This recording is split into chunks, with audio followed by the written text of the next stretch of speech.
6:03, I call this meeting to order. Roll call, please. Commissioner Flores, Present. Commissioner Siebert, Present. Commissioner Wall, Here. Vice Chair Perillo will be marked absent. Chair DaCosta. Present. Please join me in the Pledge of Allegiance. Would you please stand? Right hand over your heart. Ready? Begin.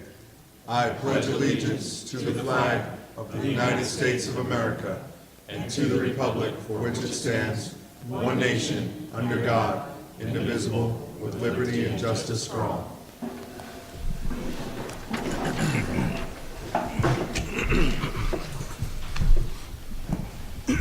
I think tonight's meeting is highly anticipated with our presentations.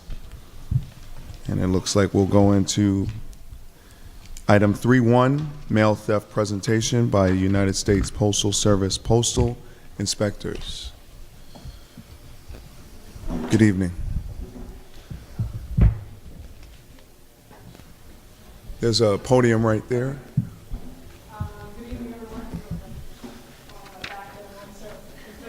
Feel free to stand wherever you like. Good evening, everyone. My name is Christine Lorenz-Jaron. I'm a U.S. Postal Inspector. I'm here with my supervisor, Postal Inspector Team Leader Angela Ferris, and Postal Inspector Peter Sosa. We work for, again, the United States Postal Inspection Service. For those of you who are not familiar with the Inspection Service, we are the law enforcement arm of the Postal Service. We've been around since the time of the Postal Service, of course. We are one of the oldest federal law enforcement agencies. Some of what we do, we work with crimes related to the mail. So mail theft, mail fraud, any crimes against the Postal Service itself, robberies of facilities, robberies of letter carriers, burglaries, assaults on employees. These are some of the things that we work with. We also work with narcotics. We work child exploitation, which is something probably not everyone knows about, but that's one of our fields as well. Not just mail theft, but mail theft is obviously one of the bigger topics nowadays. So again, what we do, we investigate crimes against the Postal Service. Some of the things that we don't do, we are not involved in the day-to-day operations of the Postal Service. So any kind of delivery issues itself, specifically any customer service issues, a lot of those things we're not involved in the day-to-day operations of each post office. So specifics of delivery and things like that, we do not handle day-to-day. So as far as Eastville is concerned, I know that mail theft is obviously one of the biggest issues right now, and probably one of the biggest crimes in the city. To answer, I guess I know some of you will probably have specific questions, so I'll speak broadly at first. Some of the things we're doing, we are working with the Postal Service, though, to harden our infrastructure. We are installing higher security locks on mailboxes. We are improving the blue collection boxes that you see out on the street and in front of post offices. We are improving the infrastructure of those boxes to make them even harder to fish. I'm sure, unfortunately, most of you are aware of what fishing is, but getting the mail out of the blue boxes. And we also are working in some other areas of mail theft prevention. So, as you know, again, mail theft and Eastville is a very big issue, not only just parcel thefts, but thefts from the community cluster boxes. And there are probably quite a few of you who, is it better now? There are probably quite a few of you who are, hopefully not everyone, but quite a few of you in this room who have had mail stolen from a community box, and you may be awaiting a new box or something like that. The Postal Service is working to replace the community boxes that the Postal Service owns. Some boxes are owned by homeowners associations or other property management companies. But the boxes that the Postal Service owns, they are working as quickly as possible to replace those boxes. Some of the questions might be, how fast how quickly are these boxes being repaired? And I'm sure the answer that I'm going to give is not going to be fast enough, right? I'm sure the boxes maybe are not being repaired fast enough. My answer to that is the Postal Service is truly trying to get these boxes out as quickly as possible. The Postal Service does not want to hold all of your mail at the office, to make you come to the office. That the intent on that is to provide mail security of your mail. It's not to inconvenience you. Is it an inconvenience? That's, you know, I understand that it may be, but the reason that they hold your mail is that we can't deliver mail to a box that's not secure. We don't want to leave your mail vulnerable to many things that are out there right now. So they are trying to repair and replace these boxes as quickly as possible. So I'll get back to that. I'm sure you'll have individual questions. But we are again working with the Postal Service in several areas to deter a lot of these mail thieves. Some of the things that you can do and your community can do to prevent and deter mail theft. One of the easiest things is to pick up your mail every day, as soon as possible when you get home. Now I understand that this community and not everybody works locally. Many people commute. You have a lot of people coming home late. But the best thing is to not let your mail sit overnight, because most of the time these crimes occur in the evening, right, when everyone's asleep. So one of the easiest things is to pick up your mail every day, not let your mail accumulate in a lockbox.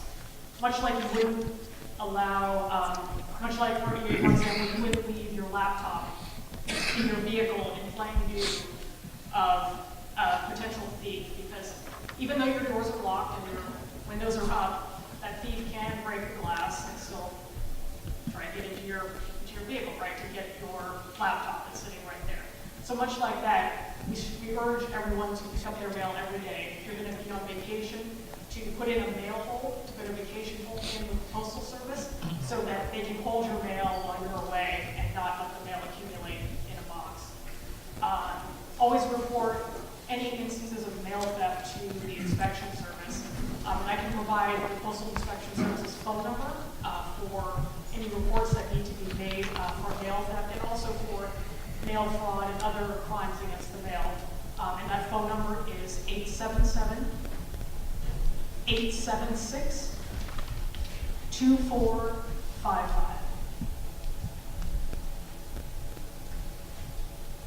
And I guess I'll go ahead and take some questions from everyone. There are more than a couple. Yes, ma'am. So what percentage of mail theft that occurred because of a national case that's been versus just treatment? I can answer. There's Yeah, you can have this.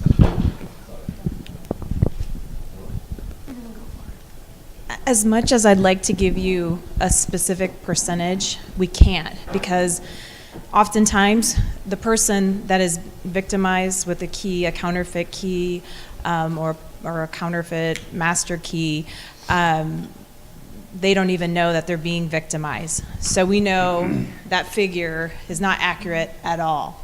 So to be honest, I can't give you a percentage. But what we are doing is that we are working with the Postal Service to have them replace older locks with newer high security locks that are much more effective at preventing that type of mail theft specifically.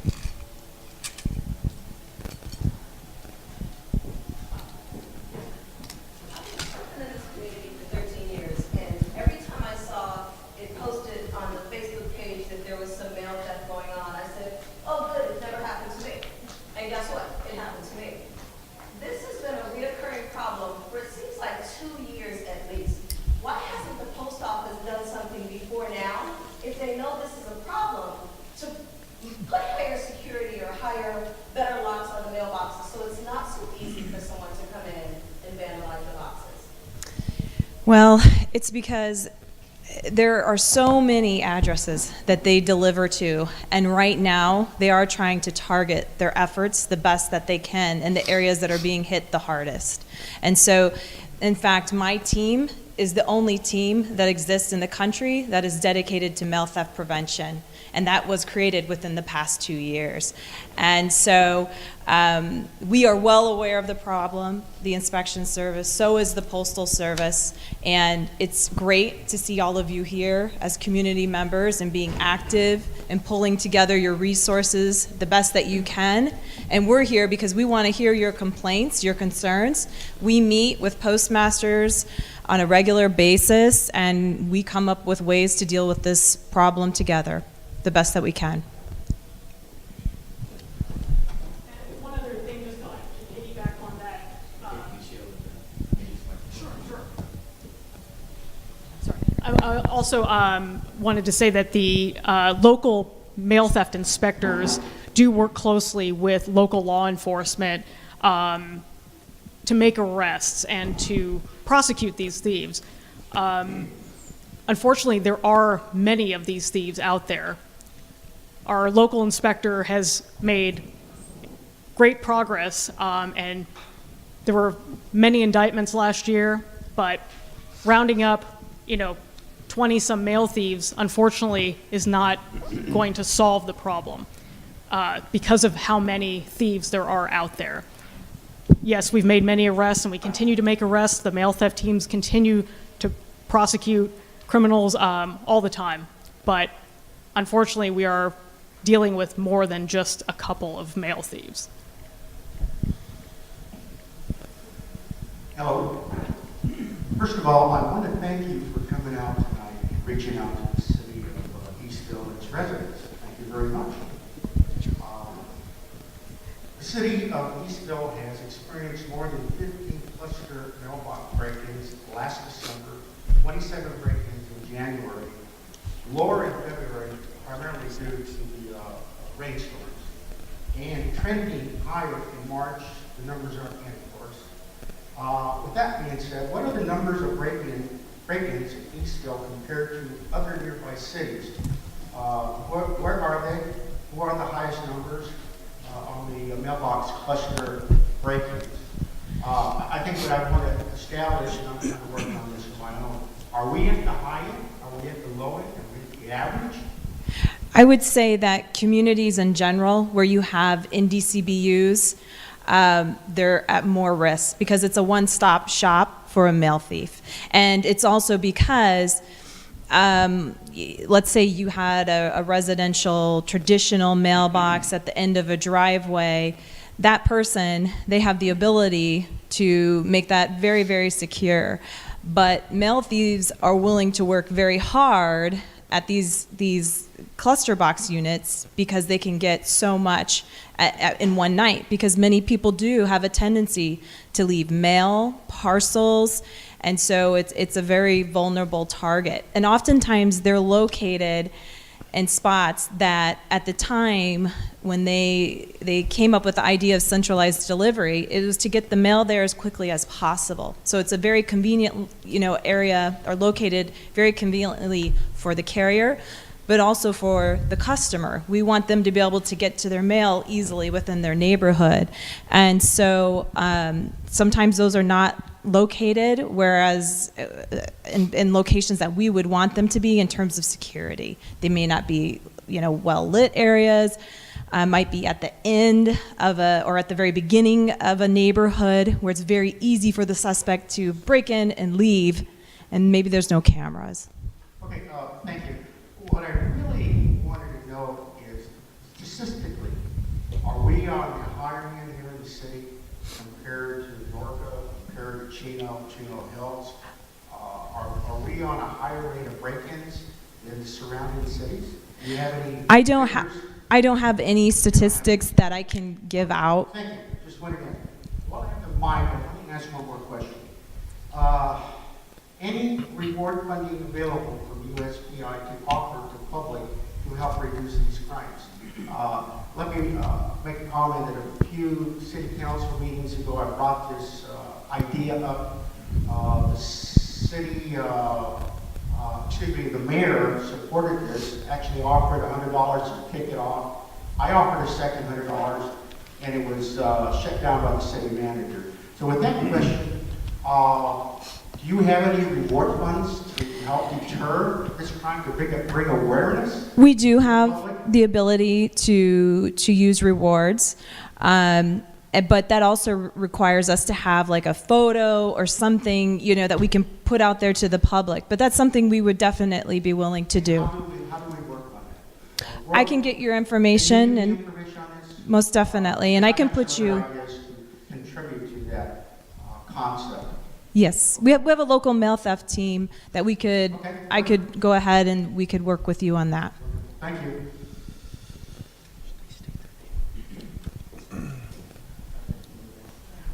Sometimes they're not doing public comments, it's kind of a forum We for just the... had our meal stolen last night. So first of all, I want to congratulate the police. They did a great job. They already caught the people. Thank you. Okay. And more practical question. When do we get our mailboxes back? How long do we have to keep going to pick up our mail? And you said you weren't sure how long it takes. How do I find that out? We can go ahead and we'll take your name and your address before we leave here tonight, and we'll follow up directly for you. Okay? I have a question back here, Angela. Sure. I believe you mentioned an acronym NDCBU for clarification, please. Sure. A neighborhood delivery cluster box unit. Sorry, we have That's so fine. many acronyms. Thank you. Hi, sorry, I have another question. Sure. Is mail theft of these cluster units a felony or a misdemeanor? I've heard that one of the issues is that even if you catch the people, unless you find a value, a certain number of percent or a certain amount of lost value, checks exceeding, what I heard is checks exceeding $1,000, that it doesn't qualify as a felony, and it's just simply a misdemeanor, which goes to kind of the underlying question: is this essentially a crime of opportunity, or is this an organized theft ring? I worked mail theft for quite a few years, and I would say that for the most part, mail theft is a crime of opportunity. And so, but there are occasional organized crime groups that we come across, but for the most part, it's very opportunistic. That's just answering one part of your question. I'm sorry, what was the other? So, yes, it is. So, but that is also determined by how it's prosecuted. So, mail theft, yes, it is a federal crime, and we prosecute many cases federally.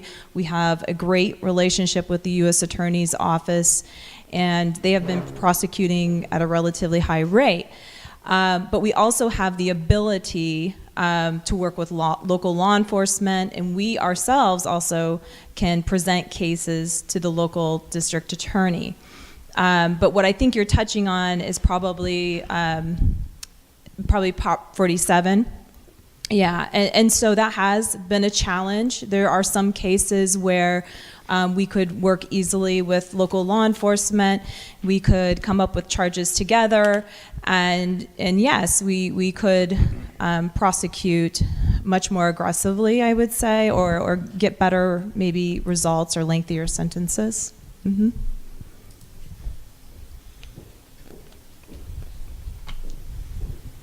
Since it's a federal offense, how come on the boxes it's not stated on there? It's a federal offense up to how many years in prison and fine? Because that'll deter a lot of the amateurs. Yes, I agree. We actually, on a lot of these newer boxes, we're working on that idea exactly, where we want to have a sticker with our phone number on it, Postal Inspection Service, so they are aware, you know, it's a federal entity, a federal property, and so, no, you're right on point, and we are working on it. Also, you save a lot of man hours by having these boxes. So for me, it's not acceptable to have cheap boxes like that. Because my guy in my track right there, he can hit all of our boxes within 10 minutes maybe, and there's 4 boxes. If he was doing the delivery one by one, Right. off inexcusable that these boxes aren't secured better and made better.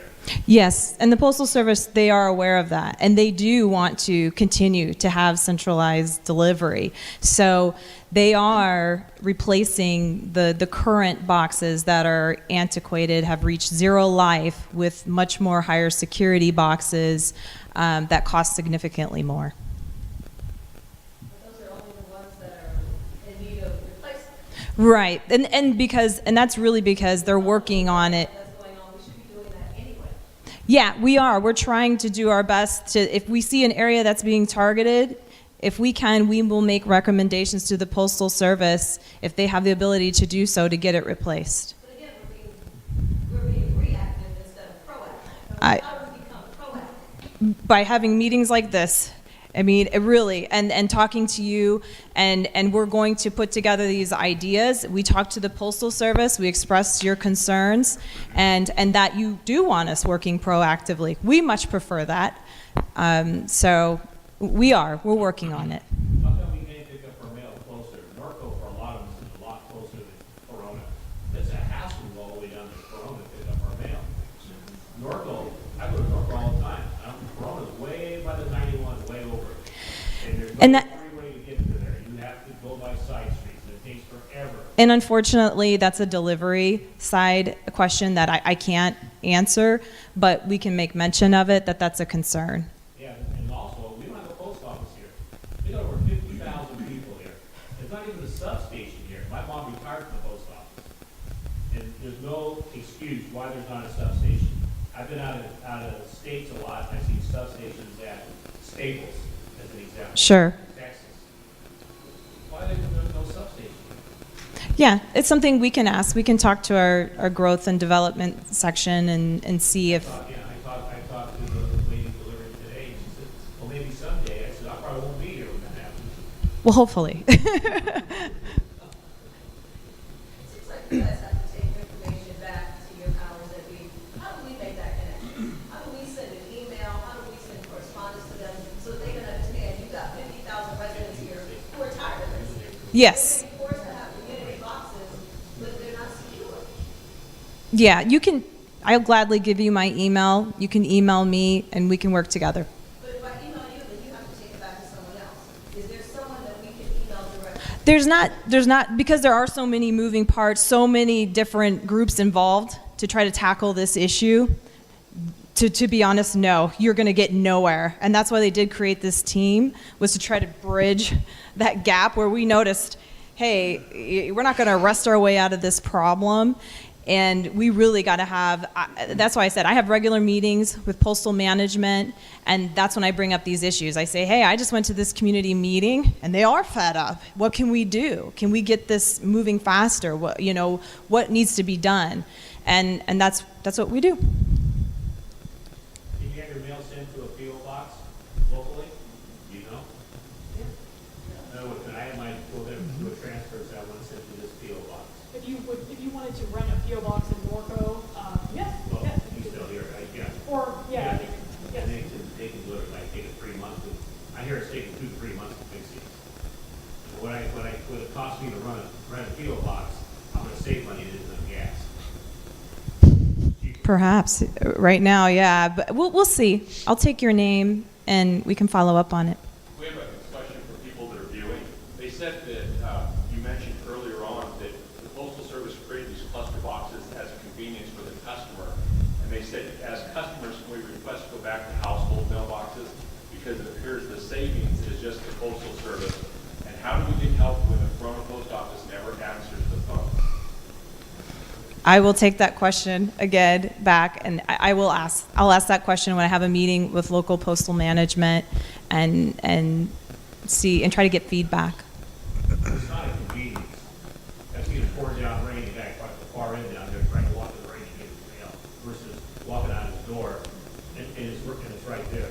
It's a convenience for the post office. It's not a convenience for the homeowner. Well, and it's a way to expedite delivery, I know. really. And so if it create delays though, and additional delays to get mail, and at the time when centralized delivery went into place, mail theft was not occurring at the rate that it is today. I'm okay with the box, but I don't want, the post office thing is convenience for us, but it's not. I'm lucky mine's right across the street for me, but a guy way down the far end, he's gotta walk all the way down there. Nighttime, not safe, it's not convenient. Wife goes down there, you know, it's there, you know, it's dark. Another person asked, how many arrests has your team facilitated in the Inland Empire in the last 2 months? I can't give specifics on arrests, numbers, How many prosecutions? how many prosecutions. I can't give specifics on that either.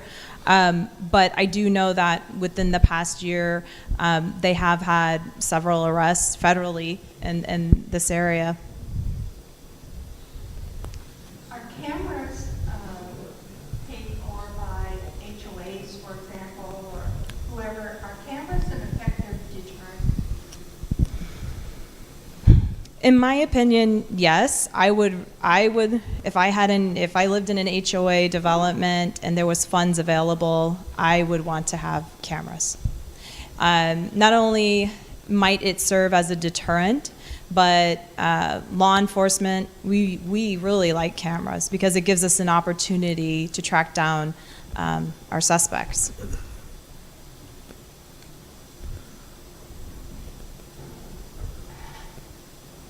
As far as repairs go to a mailbox that's been broken into a cluster box, as homeowners, can we rely on the Postal Service to make that repair, and in what kind of time frame? Or, as we've heard, are the residents responsible for those repairs? Primarily, I think the majority of the boxes out here, I think that where the complaints are originating, they are owned by the Postal Service. But typically, if a development has an HOA, they're often owned by the HOA. Usually for HOAs or for postal-owned cluster box units, the Postal Service will repair or replace the locks. Okay, now if it's Postal Service owned, then they will repair, or depending on the condition of the box, the area vice president, he's pushing to get these boxes in particular that are older replaced so that we can try to better protect the mail. In our case, it was not the lock that was broken, it was the door that was pried open, which gave access to the entire 12 boxes within. Mm-hmm. So the lock was fine, the door is broken, and now it's Sure. wide open, and so it's right next to my property. I plan on making the repair myself, otherwise, from what we've heard, residents, and we're not part of an HOA, residents are responsible for the repair, or we wait months for the Postal Service to do so. So No, the residents aren't technically responsible for the repairs. The Postal Service, if it's not an HOA-owned box. So I understand your problem. You don't want to wait that long. You want to get the box fixed now. I don't know what the exact delay is for this specific location. I don't know if maybe they're trying to get you an entirely new box. But again, we can take your name, your address, and we can see if there's something we can do. thank you. A question to add to what he just asked. How does a community member or resident identify who owns this cluster mailbox particularly? Is there some identifying markings to let us know that the USPS owns it, or if it's owned by an HOA, it may not have any markings whatsoever? They could either contact their local post office. On occasion, I have seen USPS on it, but I think your best bet is just to contact the local post office and ask. And then to add to the young lady's question regarding the cases and prosecutions, when a case is reported to the police department, the sheriff's department for our city, and we contract with Riverside County, do they then contact you, or should we contact you also in order to piggyback on top of, or is there an ad charge addressed with the said case in the reporting process that residents can be made aware of when cases are presented? Is it brought to just the DA or then the U.S. Attorney's Office? I think it's a multifaceted question I'm trying to ask. Well, we do. We encourage all mail theft victims to report to both entities because it's good information for both. It really is. And it's good for just tracking stats and trying to determine which areas are being hit the hardest. You know, and we do have a local mail theft team that works with locals. We have a 24-hour phone number where if a sheriff arrests somebody and they have stolen mail in their possession, they can contact us and we can send out a duty agent to work with them to determine if this is a case that we can take, if we want to work it jointly, and that's how those decisions are made. And aside from investigations on specific boxes and the delays that might be in those repairs, how soon after one reports do you process an investigation and send out a duty agent? So it depends. It depends on what information is provided when we receive the complaint. A lot of times we will get information where there's really no lead. They're just saying, hey, it happened here.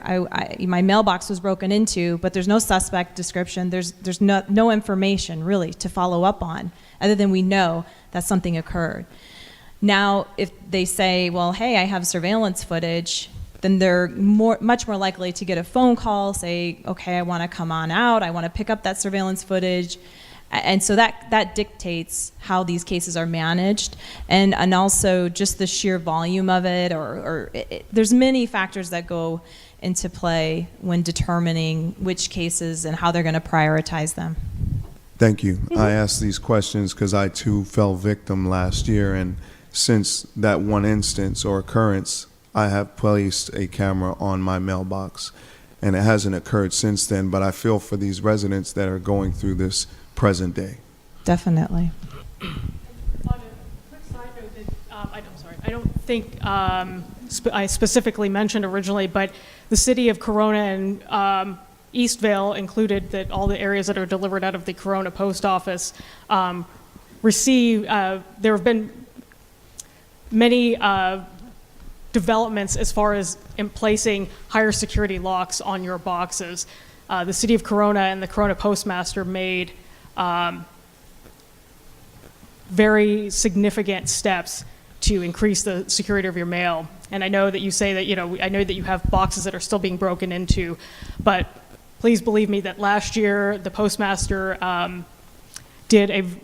made very big waves and made great progress in getting all of the boxes in this area to have high security locks. So yes, there are still some vulnerabilities with some of the boxes being pried open, but please also know that the Postal Service did make these great accomplishments as far as as far as the local area goes in getting these locks installed for your community. Do you have stats that back that up that the crime rate has dropped since that has happened?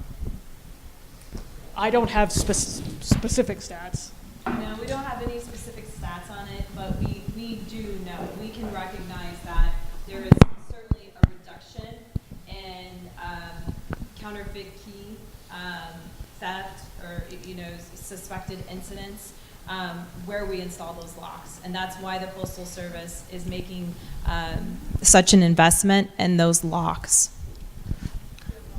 Okay. I have a question regarding protocol. Tampering with the mailbox as a resident. Just heard the commissioner say put a camera on the mailbox. Is that permissible?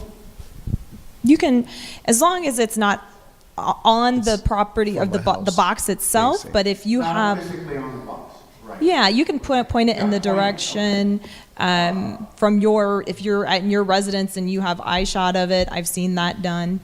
What about alarms or anything like that in the box? No, High-tech stuff. no, not if it's postal owned.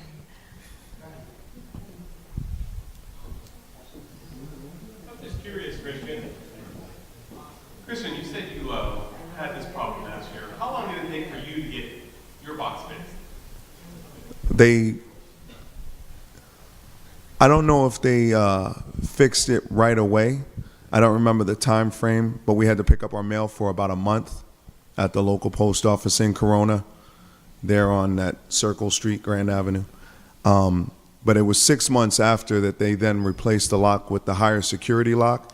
It wasn't that funny looking key that used to be, where it took up the entire lock and it kind of was just a squiggly looking key on the face. I don't know what the key looked like, but the key that's now needed to open the box is a more secure, and it seems to be more of like a master type key or a best lock key, where I'm sure it's probably got on it do not duplicate, for the purpose that a person with that key couldn't just go and make a copy very easily. But it was about a month that I had to pick up my mail at the local post office It was a month to pick up your mail at the post office, but you said 6 months too, so. till they fixed the lock. Yeah, they kind of finagled putting it back together in that 1 month time frame and getting it to working order. And then once that was done, the mail was then re-delivered to the box again, and the camera had been fixed on that position since then without any further occurrence. But then 6 months after, they did replace the locks. Okay, my question now, is it because you're short-staffed? Why can't this process be, pushed forward? It is. We are working with the Postal Service. We've made recommendations, and they're trying to pull together their resources to get more people out there. And the AVP, he really is. He wants a quick turnaround on these type of complaints. And so they are doing the best that they can, and we are moving in that direction. It's just 6 months is unacceptable, but that's my opinion. Thank you. First of all, thank you guys for coming out. Next time, what I'm hoping is that we have a follow-up meeting. And when we have a follow-up meeting, can you bring some data? Because I want to know, what is the percentage of thefts that are happening? What boxes have you replaced with the higher security locks? I want to know that we're doing something. I also came in a few minutes late, so I hope you have somebody taking notes so that we can recap this for our residents that weren't able to be here. Because 6 o'clock is kind of an early start time when people have to be on the freeway and get home from work. But we want to know what's going on and what the conclusion is from this meeting so that we can continue to do follow-ups. Definitely. We also brought some prevention flyers that are on the back, as well as some identity theft brochures. Feel free to take those. It has also our phone number and website as well, for any other residents who might not have been here, your neighbors or friends. Is our postmaster here? Your postmaster is not here. That's a shame. Yeah. Can we get him to come? We can try to get her to come at the next meeting. Because if they're in line, you go pick up your mail, you gotta send that long line to go buy stamps and registering mail, et cetera, or is there a line to go up and get your mail?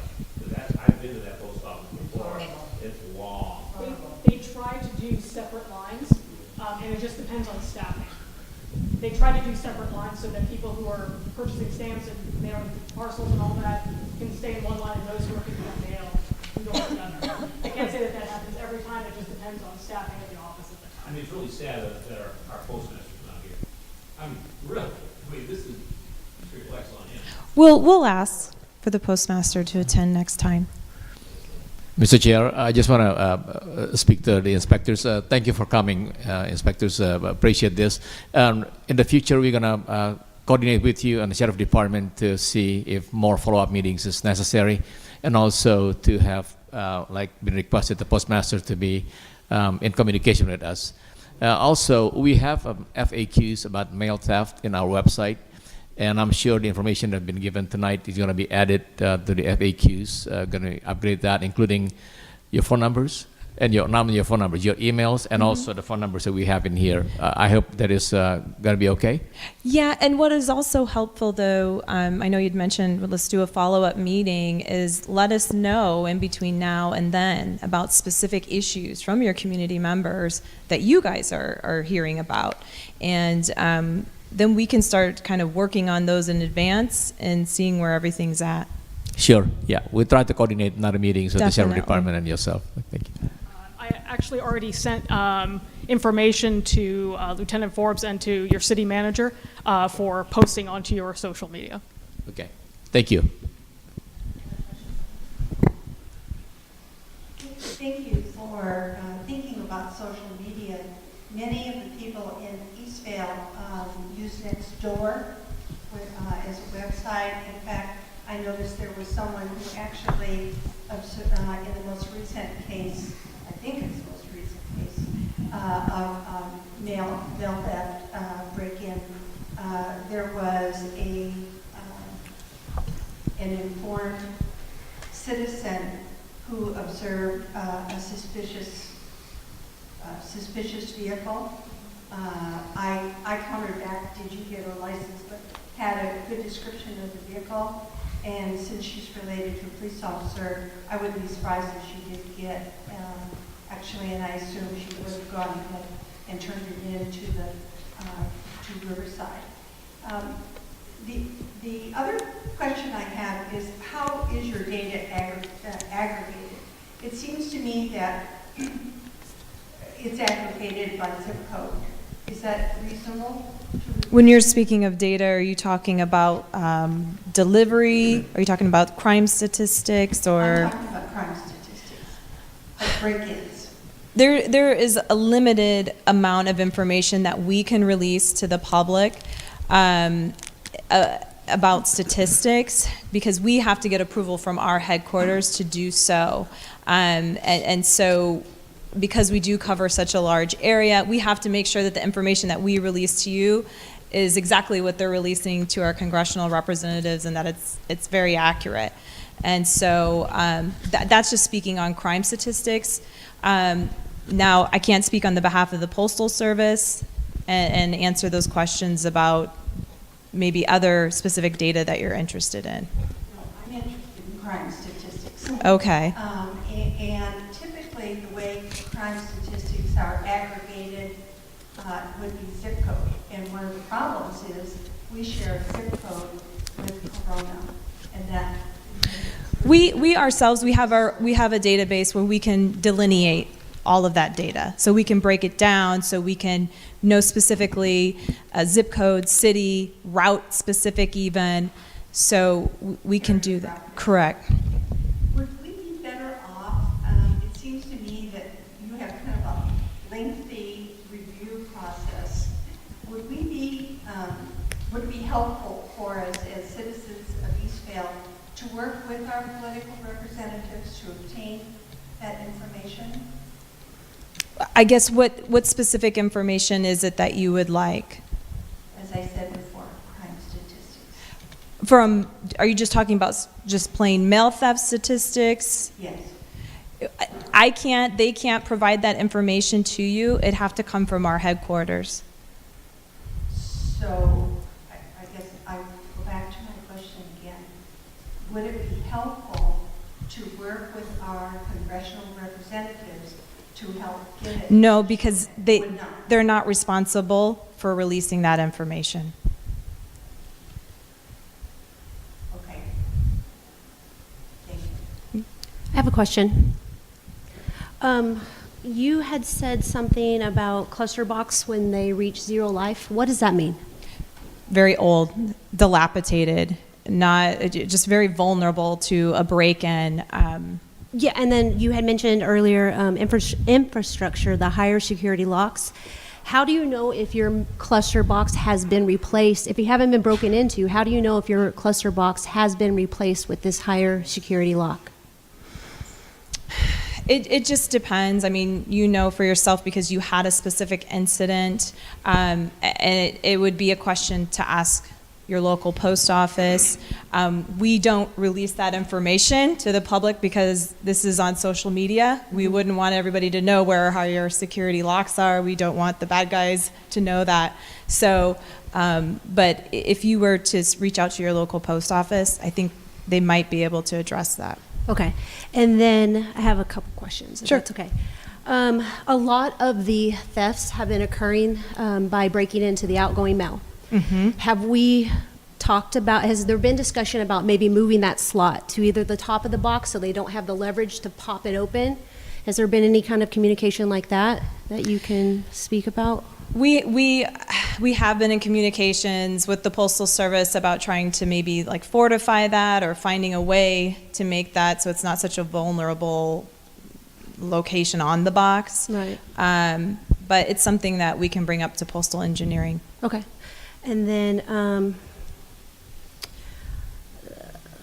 what kind of communication goes, if you're a victim and your mail is being held, what kind of communication is going out that someone is going to repair your lock or your mailbox? And then when will your mail start running again to the box?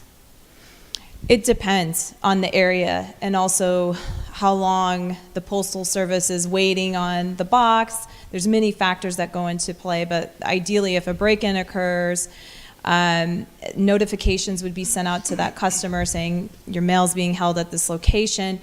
At that point in time, I'm quite certain they're not going to give them a time frame, and those conversations are probably better when they go to the post office and they pick up the mail to ask then and there. The person that's hopefully working behind the counter might have some insight. Okay. And I think, oh, you were saying the newer boxes that are going in Eastville have stickers on them? We have talked about that as something that we would like to have stickers on newer boxes as they're being replaced, put stickers on them that have our phone number, the inspection service phone number on them, and also an indicator that this is Postal Service property, so that there is kind of serves as a deterrent, right, but also a reminder that if the box is vandalized, broken into, they know who to call. Have those gone in Eastville? I don't know if they've gone in Eastville yet, but I know I think they're beginning to do that in the San Diego area. Okay. So we have a question. Are you done? Yeah, go ahead. Another question here, piggybacking on hers. They asked, with this being such a major issue and you don't have staff coming to a community meeting, is it that you don't have the staff or you're just refusing to release them because of protocol? And if that's the reason, who do we get in touch with to get the stats? And if you don't have, if that's not the case, why haven't stats started being created when this is such a major issue? Basically, it is because of protocol. I'm not allowed to. You do know the stats, you're just not sharing. Right, I'm not allowed to release that information. It's just part of our protocol. And part of the reason is because if I run our own stats and I don't have approval from headquarters, I can't release that information.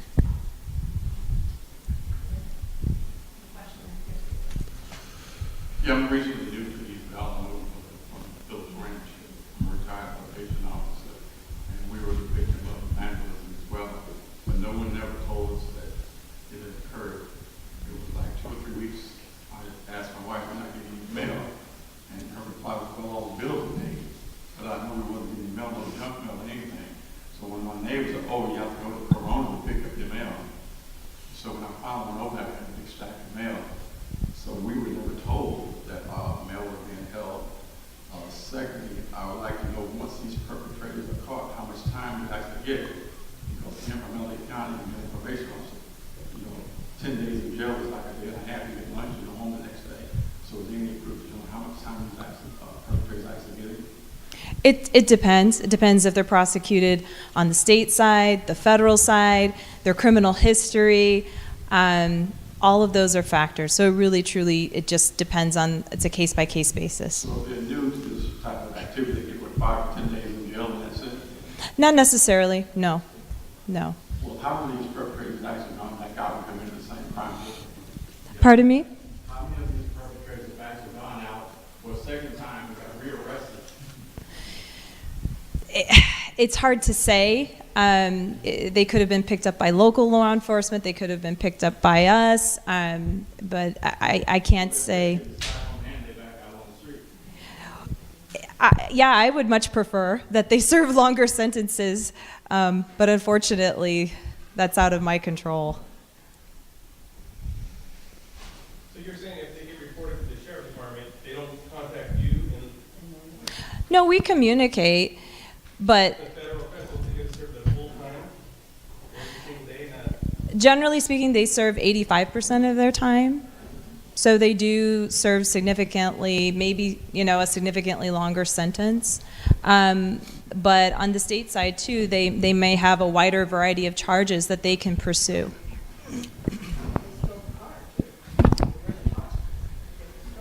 Sure, it just depends on so many factors.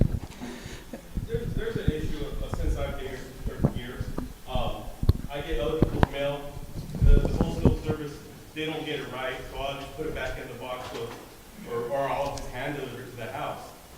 I might know them or something. That's ongoing. But what if my mail goes to the wrong person and they try to steal my identity or somebody else's? Do you use that bin, or what's going on with that? Most definitely. If there's identity theft involved and mail is also involved, we would encourage anyone to report an incident like that. We need the Postal Service here next time, because that's what's happening. I get other people's mail, I put it back in there. It's constantly, my neighbors here, they go through the same thing. And, yeah, they need to get some glasses or something. Okay. That's it. If I may interject, good evening, commissioners and Good evening, sir. members of the public.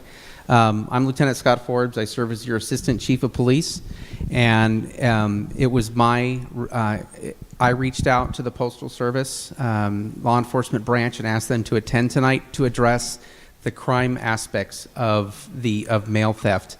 And just to kind of take them off the hook, they are the cops, if you will, for the post office. They're not the policymakers when it comes to delivery. That's something that the postmaster has to address. And for the next meeting, since most of the questions this evening, and they're very good questions, are related to the delivery and the fixing of the boxes, we can certainly invite the postmaster to attend, but it's not their purview to share that information, because it's not their decision to make. But I do appreciate your inability to provide crime stats. We are under the same direction from our sheriff's administration. It's not that anybody wants to be, there's not a lack of transparency. It's just the information that we're giving you is official.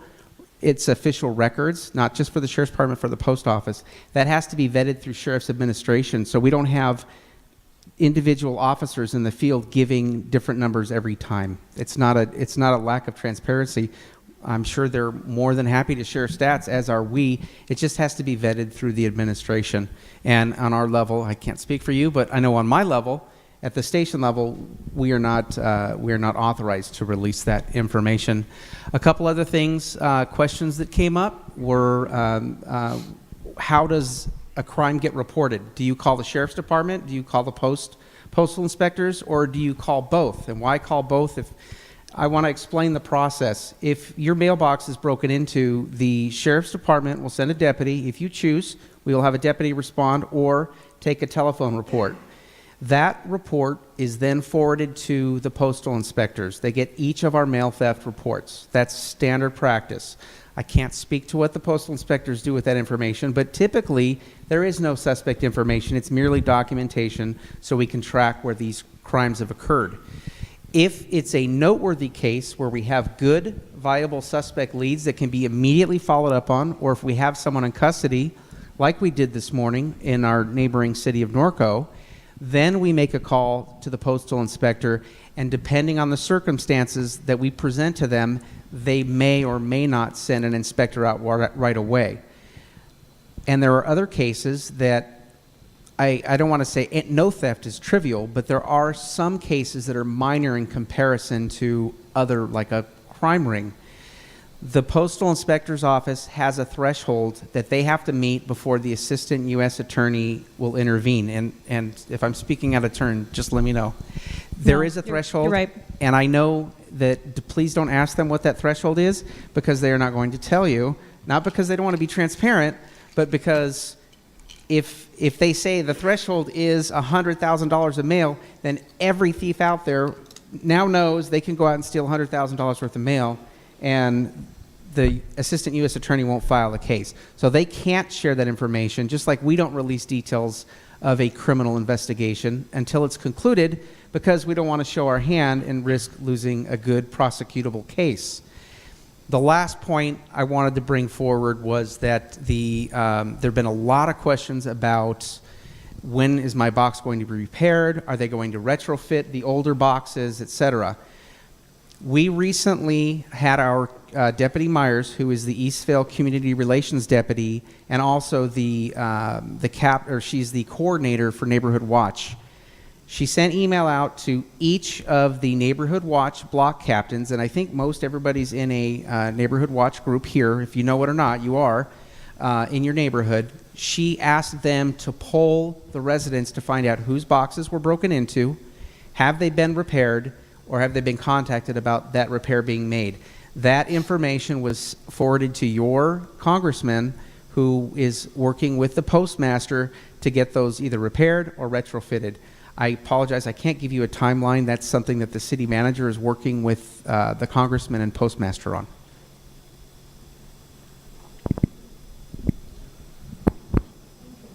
Thank you, Christine and Angela, for being here tonight. Thank you. Thank you for having us. Thank you, Lieutenant, for the update also.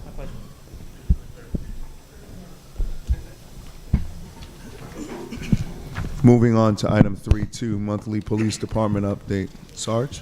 Good evening, Commissioners, city staff, and public. It's always been the Sheriff's Department policy to not release statistics without the approval of Sheriff's Administration, so we'll be changing the way I present information to the Commission. For the same period last year, violent crimes such as robberies and assaults in Eastville are down 22%. Property crimes such as thefts and vehicle burglaries are up 9.5%.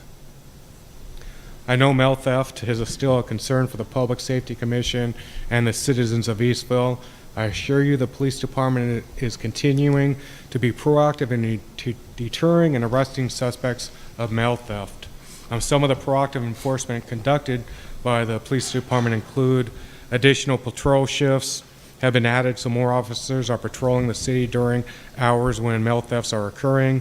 The two Eastville Special Enforcement Team deputies, who are Deputy Hanson and Deputy Harrington, also have changed their hours to be in the city when most of the mail thefts are also occurring. The Special Enforcement Team will continue to conduct special operations and stings to catch mail theft suspects. And the police department is continuing to work with the city and postal inspectors to come up with new ideas and strategies to prevent and catch mail theft suspects. I conducted a Google search and found hundreds of articles regarding mail theft throughout the country. This is not an epidemic for the city of Eastville, but for the entire country. And I posted some of the statistics or articles in the back, and I also have some up here if you'd like to see them. Since January, we've arrested dozens of people for mail theft, and I have the pictures and the pamphlets. I can no longer release this to you, but just to show you that we are taking a proactive step in arresting mail theft suspects. Some notable incidents in March include on March 3rd at 2:30 a.m., a vehicle collided into a light pole on Whispering Hills Drive, cross of Hunterfield Drive. City Public Works responded to evaluate the light pole for the damage. The driver, who was a 40-year-old male resident of Eastville, was determined to be under the influence of alcohol with 4 times the legal limit in his system. The driver was arrested for operating a motor vehicle while under the influence of alcohol. On March 3rd at 9:30 a.m., the Eastville Police Department received a call regarding a mail theft, or a male attempting to steal a package in the area of Peyton Drive and Bedford Lane. The male did not steal the package after seeing the reporting party and fled the area in a vehicle. A deputy did locate the vehicle and conducted a vehicle stop. Inside the vehicle were packages and mail belonging to residents of Chino Hills and Riverside. It's unknown if any of the stolen packages or mail belonged to any Eastville resident. Also in the vehicle were forged checks, a postal key belonging to a community mailbox.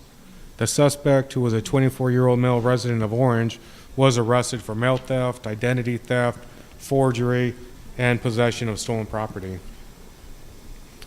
On March 9th at 12:27 p.m., the Eastville Police Department received a call regarding a Hispanic male adult in his mid-20s driving a silver or dark blue Honda through the Home Depot parking lot, exposing himself. Deputies checked the parking lot and surrounding area, but were unable to locate the vehicle, and the case is still open. Marijuana grow houses. On March 15th at 9 p.m., the Eastville Police Department investigated a possible indoor marijuana grow in the 13,000 block of Eagle Bluff Lane. Deputies searched the residence and confirmed their residence had been converted into an indoor marijuana grow house. Approximately 400 marijuana plants were inside the house. The tenants were not at home and no arrests have been made. The case is still open and being investigated by the Sheriff's Department Marijuana Eradication Team. On March 18 at 7 p.m., the Eastville Police Department investigated another indoor marijuana grow in the 12,000 block of Bridgewater Drive. A search of the residence was conducted and confirmed the inside of the residence had been converted into an indoor marijuana grow. Approximately 200 marijuana plants were inside the house and the electricity was bypassed. Edison responded to turn the power off. A tenant who was a 27-year-old male resident of Eastville was arrested. And this is a good one here. On March 28th, 2 a.m., this was early this morning, the Norco deputies located a stolen vehicle in the 1600 block of Hamner Avenue. Deputies conducted a search of the suspect's property and located stolen mail belonging to 30 Eastville residents. The investigation revealed the suspects had broken into several community mailboxes in Eastville. The postal inspector was contacted to assist in the investigation. 4 suspects in their early 20s who are residents of San Bernardino were arrested for mail theft, possession of stolen property, and conspiracy. And that's all I have for the commission. Are there any questions? I have a question. Last month, we had reported 34 mail thefts. I know you're changing the way that you're presenting the information. Are you able to say if that has increased or decreased for this month? I do not have those stats right now. I'll have to. I'll be meeting with my supervision to discuss further on what I can release to the commission. Okay. Thank you, sir. Any other questions? A couple questions. So it's my understanding every police department has to report their stats to the Department of Justice. Is that monthly, quarterly, yearly? So I'm curious what would be the process for us then to be able to acquire stats, specific stats, either monthly or quarterly. How could we go about making that just a regular topic you'd be able to provide?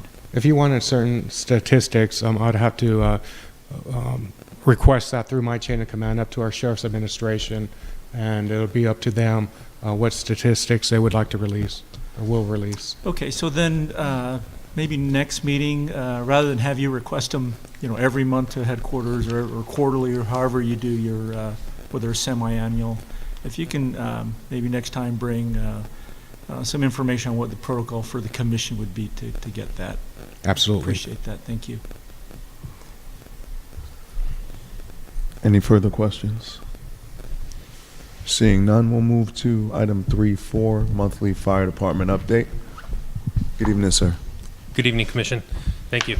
Give you an update on what we got going on in the fire department. As you know, we've been pretty busy opening up Station 31. We've been open just over a month now, and I'll get you some stats for Station 27 and 31 and what we're running in the city. Staying busy with planning things such as Picnic in the Park, which will be coming up here in June. Continued PR events at schools, Little League, keeps the guys busy doing things with the kids in the community, station visits, school visits. We've also got the grand opening on April 19th at Station 31, and I believe the invites have already gone out. If they haven't, you should be getting one soon, but we hope that you join us and also all the residents that are in attendance April 19th, 10 a.m. at Station 31 on Chandler. We hope that everybody can come there and check out their new fire station. So I'll give you some stats. I'll run Station 27 first. As you know, that's the station on Hamner. Previous to 31 opening, that was the only engine company in the city running all the calls. So with 31, they've taken quite a few of those calls away. So what I did for the stats from the day that we opened Station 31, started running calls out of there, which was on February 22nd.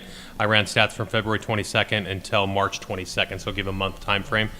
For Station 27, 186 calls. 21 of those calls being false alarm, either medical alarms or fire alarms. 134 of those being medical calls. And the other notable stat would be for 13 traffic collisions. And they're maintaining a 4.5 minute average response time. And that's from response to being on scene of the emergency. For Station 31, 101 calls for the same time period. So not quite in half, and we expected that with the call volume and where Station 27 is located. Of those calls, 6 false alarms, medical aids 80, and 5 traffic collisions in Station 31's area. They are maintaining a 4.5-minute average response time as well. Give you stats for the entire city for calls. 248 calls, and 25 of those being false alarms, 183 being medical aids, and 17 of those being traffic collisions.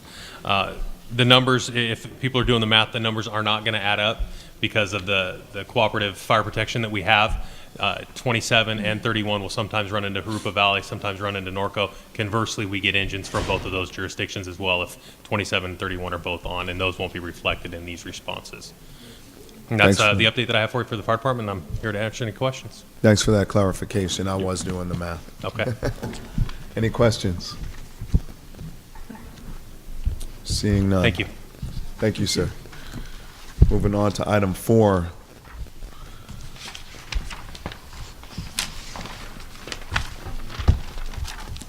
Seeing all items are receiving file and approval from previous minutes, we can accept a motion, I believe, at this time to accept all items on the consent calendar. I make a motion to accept the items on the consent calendar. A second. Motion and seconded. Can we get a vote? Commissioner Flores, Aye. Commissioner Siebert, Aye. Commissioner Wall, Aye. Chair DaCosta. Aye. Motion passes 4-0. Seeing no commission business items under item 5, moving to item 6, are there any public comments? We had one, but I believe that he already left. Very He good. spoke during the Very postal good. inspection.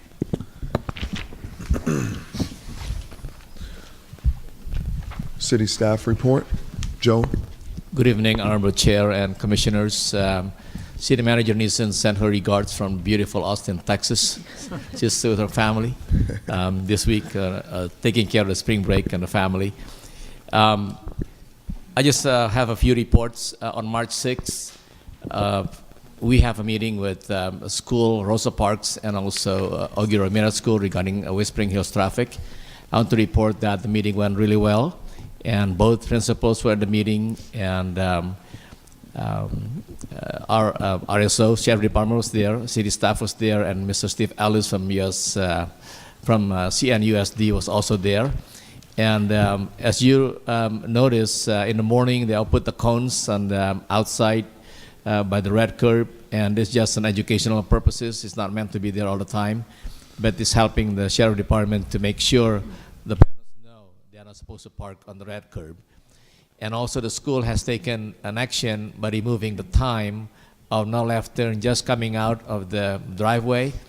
And so we made comments because we received comments that people now, if they make a left turn, even outside school hours, they are in violation of traffic law. So we have requested the principal to put it back, and Mr. Steve Ellis with the school district is going to change the timing to be more appropriate, but they're going to put it back. So I have to follow up Mr. Steve Ellis to see where they are with that.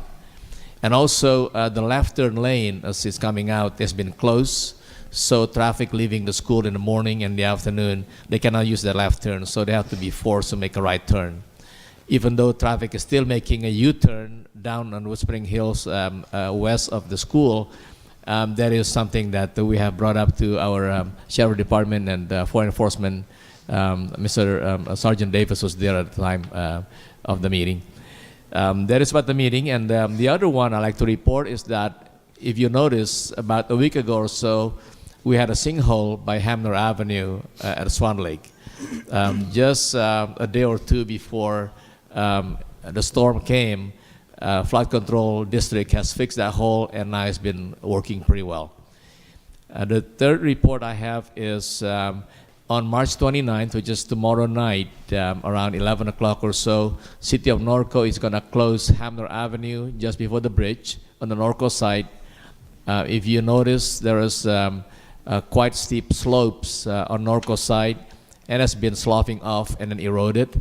So the reason for this closure, which is the third time after the storm, is to put the K-rail at the bottom So any erosion of the hill is not going to go to the street. So the street is going to be closed both directions, and we're going to be posting it online. And the next morning, which is Thursday morning, is going to be reopened. That concludes my report. I'll be happy to answer any questions you may have. You have a time frame for that closure, like 10 p.m. to 6 a.m.? Between 11 until 4 11. in the morning, yes. Thank you. Thank you. Any further questions? No. Commission communications. I believe there was supposed to be an agenda item, or I thought we Mr. discussed Chair? the Excuse possibility. me, we have more staff reports. Sorry, my apologies. It's okay. City staff, continue.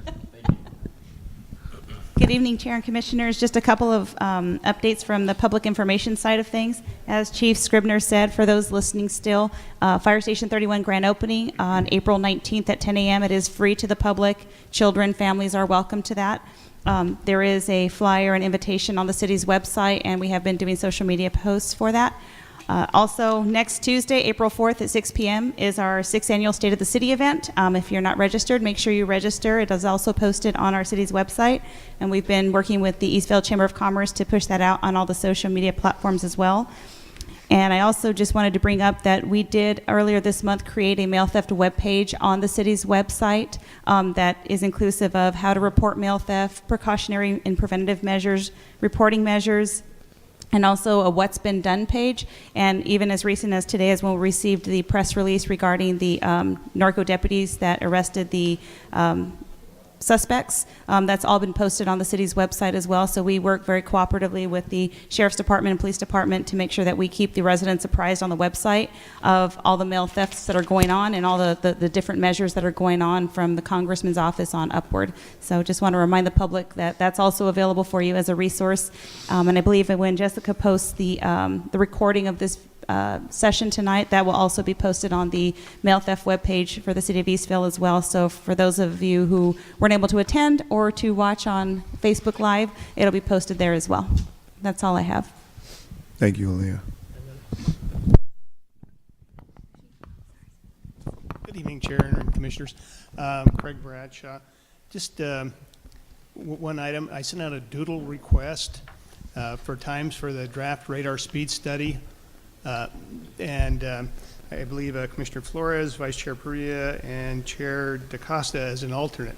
If you'd please respond. Basically, it's just a list of times that are available for the consultant to meet. And I'm trying to get everybody together, and most of the times are next week. I may have to get some additional times. I have not gotten much of a response. But look for the email. I think it says doodle or something in the title, and it'll say radar speed study in the title. I'll look for that. I believe I overlooked it, thinking Yes, it might have been. I'm getting ready to send text messages out because I've gotten very little requests so far. Thanks. Very good. Thank you for that. Anybody else? Jessica? No. Commission communications. As I was trying to say that, I thought we had an agenda item that was being brought to our next meeting, but I didn't see it on this agenda. I'll have to look at my previous minutes, but I didn't recall what that might have been. I don't know if Sean had brought it to light. You remember anything, or do you have anything that you'd like to address? No. If I may, I had a couple comments. One, if understanding the Postal Service's limitations with the information they could share in the next presentation that would be completed, if there's something that we could get that would kind of illustrate the changes of the boxes and the locks. I know we heard a lot of talk that locks are being changed, boxes are being changed. I'm actually not clear on that, so it'd be helpful for me to understand. But in addition to that, maybe even if they have some sort of mock exhibits or props that they could show to illustrate to the community what's being done to actually kind of physically drive home the change.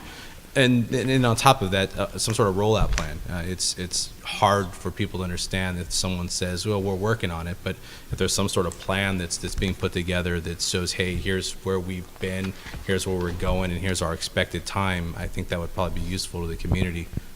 So that would be one comment. And one thing I just wanted to share, the next thing I wanted to share was something that happened in my neighborhood.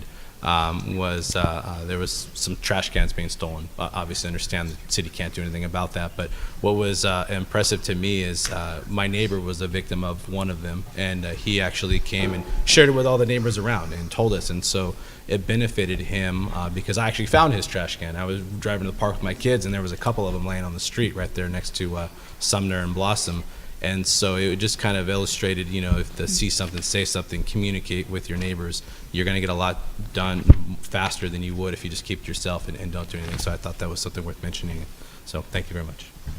Very good.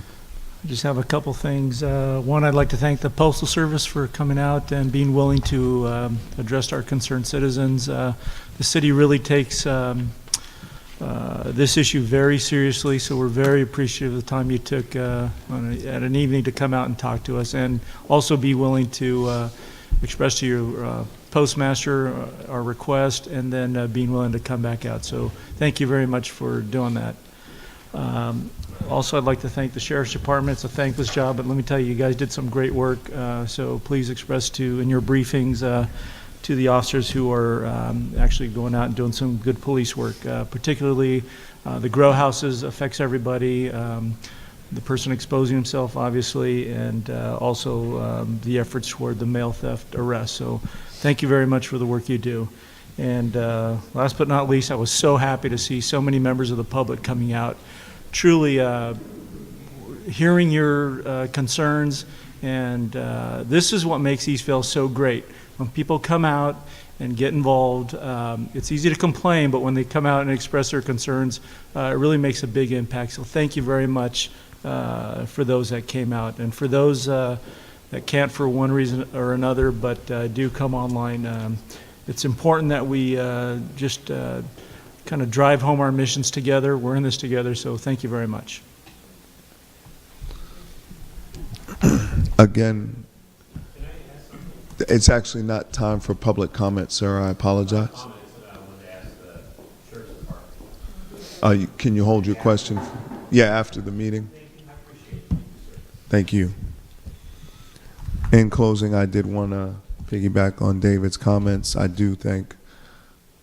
Sorry. There was one more update before you close. Please do. Mr. Chair, I apologize for not being here when Commissioner Flores asked a question about the street lights. Yes. I do have an update on that. We attended the JCSD board meeting on the 23rd of March, and the meeting was about 2.5 hours long. And after deliberations and discussions, the JCSD board voted 4-1 for JCSD to purchase the street lights from SCE, the entire street lights, which is about 6,000 lights. And then also JCSD board directed JCSD staff to work with city staff to draft an agreement to transfer the lights and the LMD and the rest of the budget that they have, the funding that they have. So the other update I have for Commission tonight is that I want to thank you for the Commission support on the streetlights purchase. And the other update is that we are going to the City Council on the 12th of April, pending an agreement that SCE is still working on. It is at the request of SCE, of Southern California Edison, because the deadline in the beginning was March 31st, but they extended themselves because they could not finish their agreements on their parts. So they give us another extension until about April 12th. And we are working on that portion, and I believe that is the update that we have. I have, however, one more item. I wonder if Lieutenant Forbes is here. He's got something that he needs to say tonight. Good evening, everyone, again.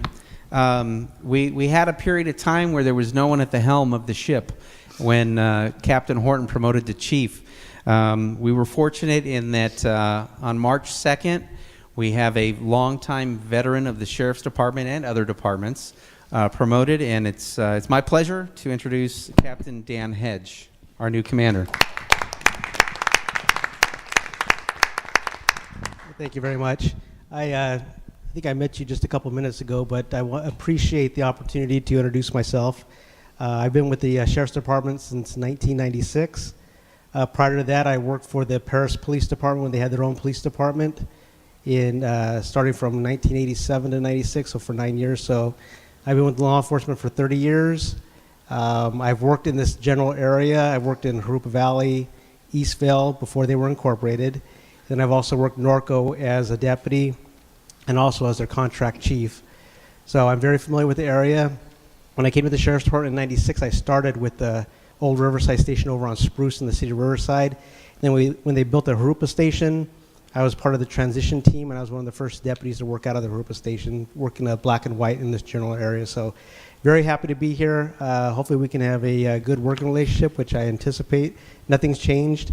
The only difference is it's a new captain. I want to wish Chief Horton all the best. He's still my boss, so he still has his hand full, and he's, I think, has a vested interest in the success of the Jurupa Valley station since he loved it so much. So I have some big shoes to fill, but I'm willing to succeed. Thank you very much. Thank you. Welcome. Thank you. Thank you. Anything else? With that, I was going to piggyback on Dave's comments regarding. Can I add one more thing so you can piggyback on that too? Please Joe, do. Thank you so much for your work with the street lights. Thank you. I know we all signed that document, so go ahead and piggyback. Thank you. And to piggyback on again, the residents for coming out in abundance and showing their support for the city and what we do here as volunteers. It's a tough job at times, and we're faced with a lot of challenges here lately with a lot of the mailbox thefts, and falling victim is nothing short of a violation on every count and part for everyone, not just the resident that's affected, but the city and the city enforcement officers that do their job in due diligence. I want to thank the Sheriff's Department for their quickness and rapidity to react and enforce the law when it's necessary, as well as stepping up the special enforcement team in our city to provide safety when it's necessary, those times of hours when we may or may not see them patrolling the neighborhood. So we thank you. I thank the United States Postal Service investigators for coming out and taking the time to share a lot of the information and insight on what they do, including some of the day-to-day operations questions and trying to avert them having to directly answer, but taking it back to their staff. And I just wish to say thank you all to the commissioners and for what we do here. I just really am happy to serve and open for anything that anybody has to share with the commission that we might be able to help to bring to the city and bring to the law enforcement departments that are at hand. And thank you also to Station 31 now being open. And with that, I adjourn this meeting at 7:26.